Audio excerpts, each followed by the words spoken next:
So we're continuing our series going season by season, looking at the history of the Ontario Hockey League. And for 2002-2003, we would see the North Bay Centennials relocate to Saginaw to become the Spirit. Now, this move was said to be due to the team being unprofitable or having some issues with finances during their final few years playing out at North Bay Memorial Gardens. They also said the arena needed updating and upgrades, and eventually they found an owner outside of province. So with this move, the divisions would need to be realigned. So the Saginaw Spirit would play out of the West Division, while the London Knights, they would relocate to the Midwest Division, and the Brampton Battalion would take North Bay's position in the Central. So looking at the standings and how this season shaped up, we're going to start with the West Division. Once again, the Plymouth Whalers found themselves at the top with a record of 43-14-92, good for 97 points. Sarnia Sting finished second with a record of 41-19-7-1 for 90 points. The Windsor Spitfires third with a record of 37-25-5-1 for 80 points. And the Sioux Greyhounds fourth with a record of 26-33-6-3 for 61 points.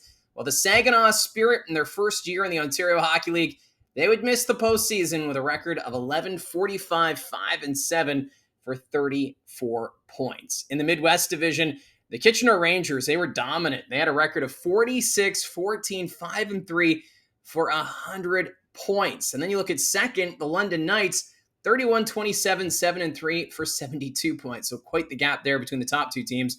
Third in the division would be the Guelph Storm, 29-28-9-2 is their record for 69 points. While the Owen Sound Attack, 27-37-4 for 65 points.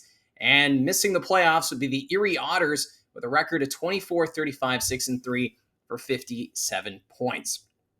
Shifting now to the Central Division, and the Brampton Battalion really benefiting from the change, going from the Western Conference to the East.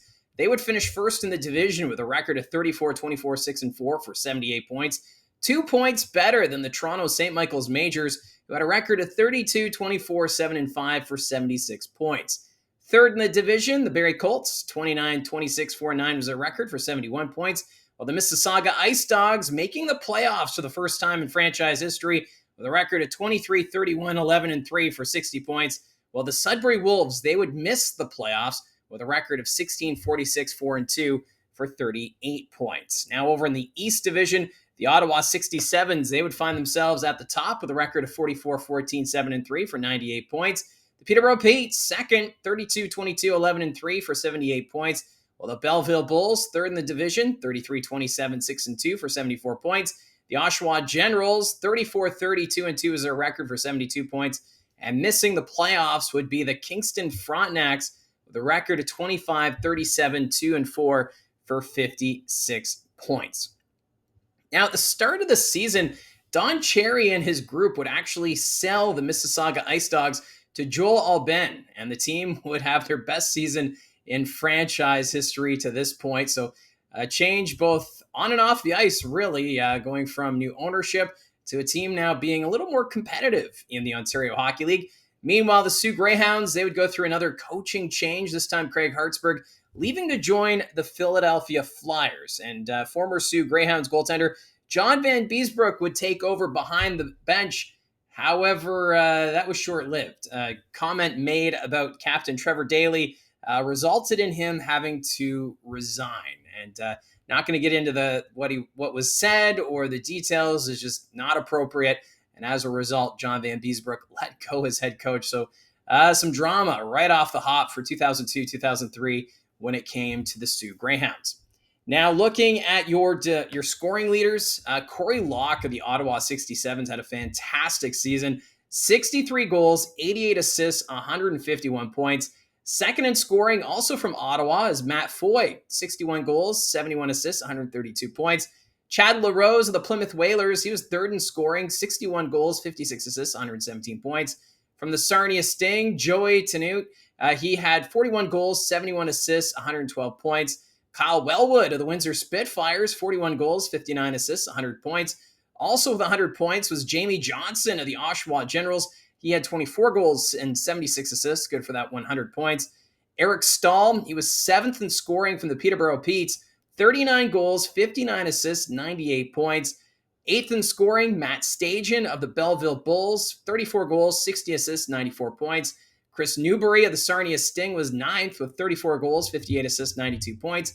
And rounding out the top 10, Brandon Nolan of the Oshawa Generals, who had 36 goals, 52 assists, 88 points.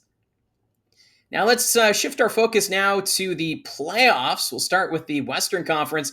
And the Kitchener Rangers, their momentum carried right into the postseason. They would complete the series sweep of the Sioux Greyhounds. Meanwhile, the Plymouth Whalers, they would also sweep the Owen Sound Attack. The Sarnia Sting, though, upset in the first round by the Guelph Storm in 6 games, while the London Knights take out the Windsor Spitfires in 7 games. Over in the Eastern Conference, the Ottawa 67s, they would need 5 games to take care of the Mississauga Ice Dogs. The Brampton Battalion, first playoff run in the Eastern Conference, they would need 6 games to take care of the Barrie Colts, while the Peterborough Petes, upset by the Oshawa Generals in 7 games, and the Toronto St. Michael's Majors would also need 7 games to take out the Belleville Bulls. In the second round of the playoffs, the Kitchener Rangers would take care of the Guelph Storm in 5 games, while the Plymouth Whalers and London Knights, they had quite the rivalry in the early 2000s, and this time it would be the Whalers winning this series in 7 games. In the Eastern Conference, the Ottawa 67s take out the Generals in 6 games, while the Brampton Battalion, their run came to an end as they were upset by the Toronto St. Mike's Majors in 5 games. Now in the conference final, both series would be battles, tooth and nail. The Kitchener Rangers would win the Western Conference in 7 games over the Plymouth Whalers, ending the Whalers' run of this season as they've been dominant through this history series over the last few videos. And then in the Eastern Conference, the Majors coming oh so close to the OHL Final. However, it'd be the 67s winning it in 7 games. For the J. Ross Robertson Cup, not as much drama here as the Kitchener Rangers, they would end up defeating the Barber Poles in 5 games. So the Kitchener Rangers, a lot of momentum during the regular season into the playoffs, and they would go on to the 2003 Memorial Cup.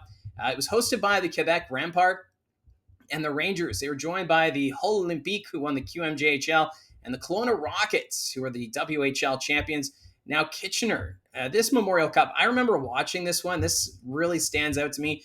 They were perfect during the round robin. They advanced right to the Memorial Cup final, where they took care of business, defeating the Hull Olympique 6-3. And this run, I think, for a lot of Kitchener Ranger fans, especially the Ranger fans probably around my age, this Memorial Cup run probably stands out quite a bit. Of course, Pete DeBoer was the head coach at this time, and you had Mike Richards, you had Derek Roy. This is a team that had a lot of great talent and would win the Memorial Cup and OHL championship, something we hadn't seen since the early 1980s. It was a long time coming, I feel, for Ranger fans after seeing the dominance in the early 1980s and now having to wait until 2003 for the next OHL championship and Memorial Cup. Now looking at the award winners for the 2002-2003 season, starting off with the Red Tilson, it went to Corey Locke. He also won the Eddie Powers Memorial Trophy for the Ottawa 67s. The Matt Layden Trophy went to Brian Kilray of the Ottawa 67s.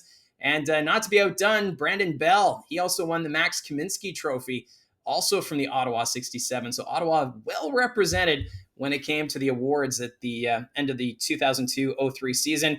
The OHL Goaltender of the Year was Andy Chiodo of the Toronto St. Michael's Majors. The Bill Long Award went to Norm Bryan of the Peterborough Petes.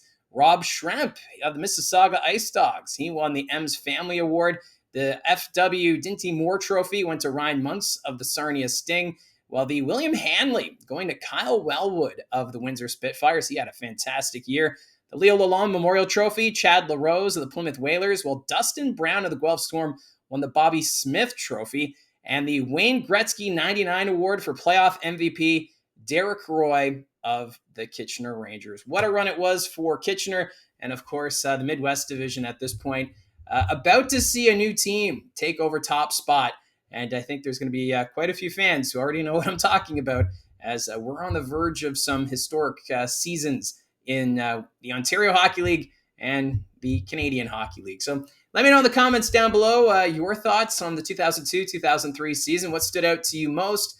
And love the interaction. Thank you very much for your support and following along with this series. If you haven't seen any videos prior, you can always go to the OHL History playlist here on the channel, and you'll find all the season-by-season history videos we've done up to this point. So again, thank you very much for your support. Don't forget to hit like and subscribe, and we'll talk to you again soon.